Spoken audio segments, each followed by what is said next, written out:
And then ayahuasca said, then surrender. If you're gonna die, die.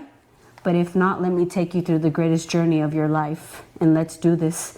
And then all of a sudden, I like had to transform my thoughts into like, this is so out of my control, and I had to surrender to the process. It was almost like I had to stop resisting the feeling of having my heartbeat trying to like get out of my chest. Because it's an uncontrollable feeling, right? And you can't get out of it. Can you breathe? No, like I couldn't breathe. Yeah. Like I couldn't breathe, almost like a panic attack, Yeah. heartbeats, and you can't shake it off. You're in it. Like you're in the process. Like we said, we're in the journey. And so all of a sudden, ayahuasca says, if you're going to die, die. But if not, surrender. And let me take you through the greatest journey of your life. If we're going to do it, we're going to do it. And then that's in the moment where I said, okay, I'm done. This is it. I give you complete and total control. Take control of my life. All I'm saying is my life is yours. I was talking to God. My life is yours. Do with me what you want.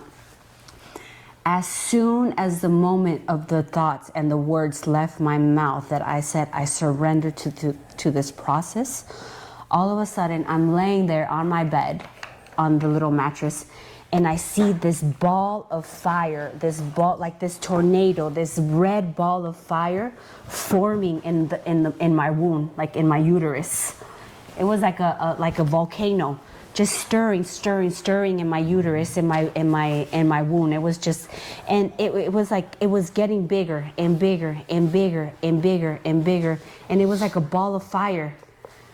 And it was getting so big that my stomach could no longer contain this big ball of fire. And then all of a sudden, I see this thing like shoot out of my uterus into the sky. And then I'm like, oh my God, what just happened? Something just left my body.